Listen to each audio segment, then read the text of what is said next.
Good morning friends. स्वागत है आपका आयुर्वेदा नोट्स चैनल में। तो आज हम जो टॉपिक सीखने वाले हैं वो औषधि कल्पना वन का ही टॉपिक है, कुमार कल्याण रस। तो इसमें भी हम सबसे पहले जो है वो श्लोक देखेंगे और इसमें भी वो सारे पॉइंट्स कवर है जो सिलेबस में दिए हुए हैं अगले पॉइंट की तरह ही।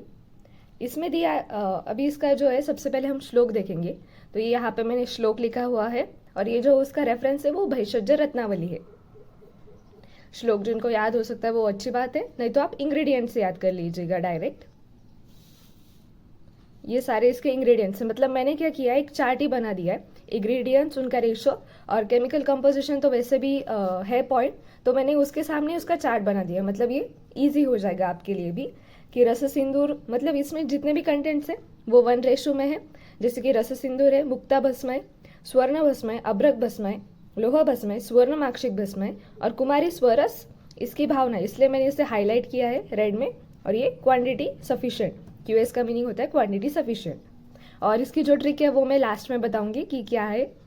और ये जो केमिकल कंपोजिशंस लिखे हैं साइड में कि रस सिंदूर मतलब रेड सल्फाइड ऑफ मर्क्यूरी, मुक्ता भस्म दैट इज हम कैल्शियम कार्बोनेट, फिर गोल्ड, अभ्रक लोहा भस्म Fe3O4, स्वर्ण माक्षिक Fe2O3.Fe2S और फिर कुमारी स्वरस का जो भी केमिकल कॉम्पोजिशन एलोनिन और बारबेलोनिन, तो वो मैंने लिखा है। अब आगे मैं आपके साथ एक स्क्रीन शेयर करने वाली हूँ, उसमें मैंने फार्माकोडायनेमिक्स और काइनेटिक्स ये बता दिया है। उसमें उसका रसवीर्य विपाक वो इंक्लूडेड है, तो वो आप एक बार देख लीजिएगा। मीन्स ये जितने भी इंग्रेडिएंट्स है उसका रस गुण वीर्य विपाक वो एक चार्ट के फॉर्म में है। तो वो आपको मीन्स लिखना पड़ेगा अगर फार्माकोडायनेमिक्स काइनेटिक्स आया तो।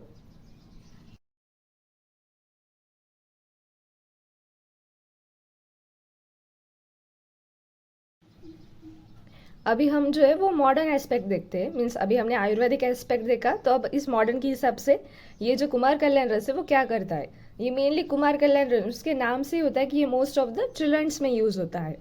तो यहाँ पे देखिए कि इसका यूज़ है कि एंटीपायरेटिक है, इम्यूनोमॉड्यूलेटरी है, हिपेटोप्रोटेक्टिव एक्शन है, रेस्पिरेटरी सपोर्ट है, जीआईटी बेनिफिट्स है, ऑब्स्ट्रिक्ट एंड गायनेकोलॉजिकल सपोर्ट्स भी देता है ये इसके फार्माकोडायनेमिक्स। फार्माकोकाइनेटिक्स में मैंने पहले भी कहा था कि पॉइंट सारे कॉमन ही होंगे, एब्जॉर्प्शन, मेटाबॉलिज्म, डिस्ट्रीब्यूशन, एलिमिनेशन। इसकी मैं एक सेपरेट वीडियो आपको या फिर नोट्स शॉर्ट्स के हिसाब से ये दे दूंगी कि इसमें क्या क्या लिखना होता है। अब है मोड ऑफ एक्शन। तो मोड ऑफ एक्शन जो है कि अगर मोड ऑफ एक्शन याद हो गया ना तो उसके जो मीन्स थेरेपेटिक यूजेस होते हैं या फिर फार्माकोडायनेमिक्स एक्शन होते हैं वो जल्दी से याद हो जाते हैं। जैसे कि सुवर्ण भस्म एक्ट एज इम्यूनोमॉड्यूलेटर, अभ्रक भस्म वो किस में यूज होता है, श्वासहर कासहर में। लोहा भस्म हम ion, it's a ion provider है, मीन्स आयन। मुक्ता भस्म it's a calcium provider for children, उनके बोन्स बहुत वीक होते तो उसे कैल्शियम प्रोवाइड होता है। सुवर्ण माक्षिक ये योगवाही और रसायन का एक्शन करता है। तो ये मोड ऑफ एक्शन है, इसको बस आपको सेंटेंस में लिखना है अच्छी तरह से। मैंने बस ये शॉर्ट में लिख दिया है। अब थेरेपेटिक यूजेस, थेरेपेटिक यूज बाल रोग में यूज होता है ये। अतिसार मीन्स जो बच्चों में अतिसार, डायरिया की प्रॉब्लम्स होती है या फिर रेस्पिरेटरी सिस्टम की प्रॉब्लम्स होती है तो हम कुमार कल्याण रस दे सकते हैं। कामला, ज्वर, श्वास, कास, फक्का रोग, स्तन्य द्वेष, ग्रह दोष और कृशता, इन सब में जो है वो हम कुमार कल्याण रस यूज करते हैं। अवस्था अनुसार मीन्स किस अवस्था में यूज होता है, तो बाल अवस्था में हम इस योग का यूज करते हैं।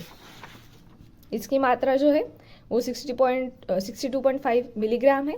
अनुपान हम बच्चों को दूध, मध या सीता मीन्स खड़ी साकर उसके साथ दे सकते हैं। अब सेवन काल, सेवन काल इसका भी वही है, प्रातः एवं सायंकाल मीन्स मॉर्निंग और इवनिंग 2 टाइम्स लेना होता है हमें। पथ्य अपथ्य दिया हुआ है कि रोगानुसार मीन्स जो भी डिसीज होगा उसके अकॉर्डिंग जो क्या खाना चाहिए क्या नहीं खाना चाहिए, कैसा विहार होना चाहिए वो चेंज हो जाएगा, इसलिए रोगानुसार। तो आप ये कर सकते हैं। जैसे अतिसार में वाटर कंटेंट कम हो जाता है तो वाटर कंटेंट ज़्यादा लेना पड़ता है, या फिर फॉर एग्जाम्पल कफ रोग कोई हो तो कफ आहार जो है वो हमें अपथ्य है, तो ऐसे रोगानुसार चेंज हो सकता है। अशुद्ध सेवन से क्या हो सकता है कि वो यहाँ पे दिखे, तो इसमें देखिए मेटल्स यूज किए हैं कि मुक्ता, हेम, अभ्रक, लोह भस्म अगर अशुद्ध हो गए तो उनसे जो डिसीज होते हैं वही इससे भी होंगे। मीन्स हेम अगर सुवर्ण अशुद्ध हो गया तो उससे जो भी डिसीजेस है जो कि रसशास्त्र 1 में हमने 1 का पार्ट है तो वो यहाँ पे लिख देने के कि अशुद्ध सेवन से वो वही व्याधि उत्पन्न होते हैं। अब रिसर्च अपडेट बहुत ही सिंपल है कि इसमें क्या बताया कि कुमार कल्याण रस और सीतोपलादी जो चूर्ण है उनका मिक्सचर जो है वो 12 चिल्ड्रंस को दिया गया था। तो उनमें ये पाया गया कि उनकी ग्रोथ और डेवलपमेंट मीन्स अच्छे से हुई, या फिर उसमें एक रोल प्ले किया है कुमार कल्याण रस ने।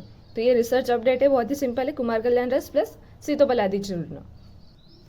अभी इसके कंटेंट तो 5 कंटेंट है इसमें, जैसे कि सीता, पिंपरी, दालचीनी, वंशलोचन एंड इलायची।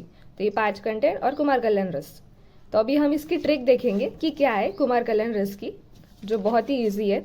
देखिए, अब ट्रिक भी ऐसी होनी चाहिए ना कि उसमें जो हम रस पढ़ रहे उसका कुछ तो भी मीन्स छोटी हिंट आनी चाहिए, तभी हमें पता चलेगा कि ये इसकी ट्रिक है। अब मैंने ये कैसे कि अमोल कुमार सर, बहुत ही सिंपल है, अमोल कुमार सर। अब इसमें क्या है कि कुमार आया मतलब कुमार कल्याण रस से, और इससे और एक कि कुमारी की भावना दी गई है, तो ये 2 हो गए। अमोल, अ फॉर अभ्रक, म दैट इज मोती, ल फॉर लोह भस्म। कुमार से तो अभी मैंने बताया कुमार कल्याण रस ही है, और कुमारी भावना में हमें याद करने में ईजी जाएगा। और सर, सो स से 2 होते, सुवर्ण भस्म और सुवर्ण माक्षिक, और रस से रस सिंदूर। तो ये जो ट्रिक है वो बहुत ही ईजी है कुमार कल्याण रस, और चाइल्ड मीन्स उसके नाम में तो सब चाइल्ड से रिलेटेड ही है। Thank you for watching this.